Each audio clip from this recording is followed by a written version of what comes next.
Hey, this is Max. Welcome back to another CSR2 video. We're here looking at Engineering Symphony, yet another event on the map.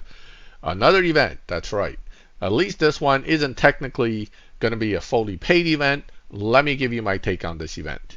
So this is a 2-car lock-in to win a 3rd car at race 45.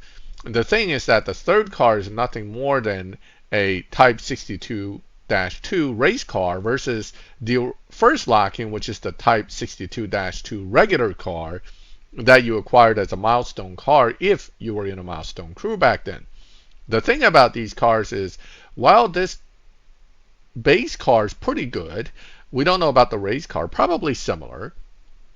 It's not an excellent car. It's good enough to be out there, but you really don't see them in live lobby because they don't really beat dyno, and the numbers are not so outstanding that they stand out.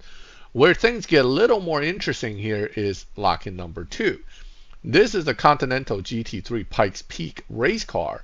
You're looking at a setup with no S6 and full fusion. It is pushing 2300 plus Evo. Now, matchmaking has changed a little bit. We'll do a separate video to discuss that, what's going on with that, and why I can't find anybody. But this car is still viable as a live racer because it has low performance point high Evo, and it's one of the original low performance point high Evo cars going back to when they first started doing this with these cars. It is also the only Bentley car, if you don't count the green GT3, which is the same car with a different skin. It's one of the only Bentleys I would ever put fusions into and feel like I didn't get cheated.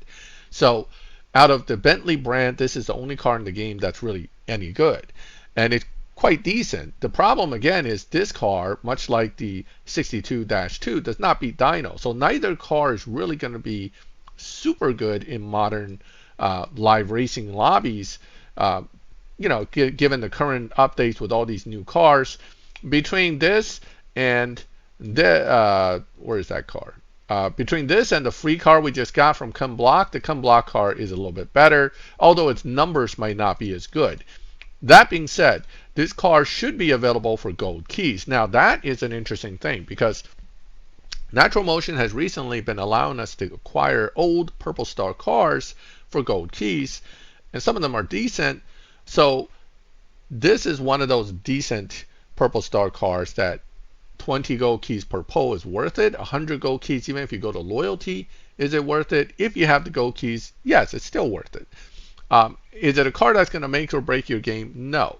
But is it a car that's going to be able to use those Bentley fusions you otherwise have no place to put except into crappy cars? Absolutely. And with the lower build, as you see here, it is still a viable car in live racing.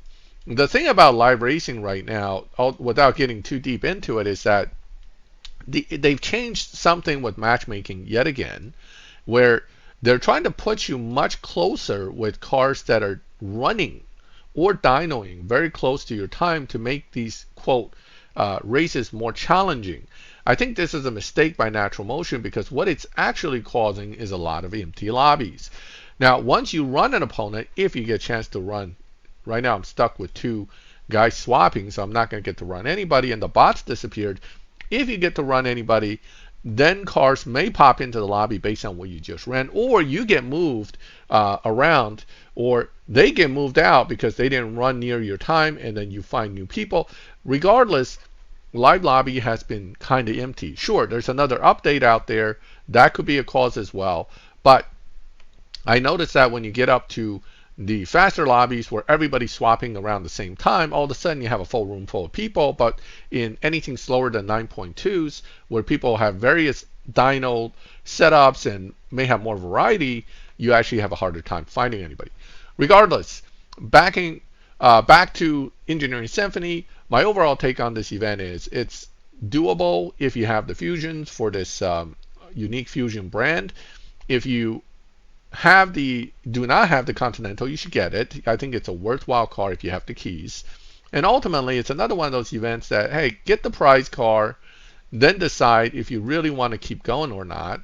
And don't expect it to be easy to get to the prize car. I suspect both of these will have to be decently built, although where these cars that are lock-ins tend to be really fast Evo gaming cars and have really good performance, sometimes you can get to the prize car a little easier because these cars are so good that you don't need as many stage 6s to make them hit those target numbers. That's assuming Natural Motion doesn't know their own cars and didn't make it too tough for you. I kind of doubt that. I suspect they're still going to make it relatively difficult for this race, which is a pure challenge to run a particular time. They're not going to make it too easy for you. Well, anyway, if you're going for this, good luck. If you have any additional information you would like to add, feel free to do so in the comments. If you like my video, leave a like. If you like my channel and like my takes on these events, subscribe, hit the bell, and you get notified when I put up new videos. And as always, thank you for watching my videos. I'll catch you next time.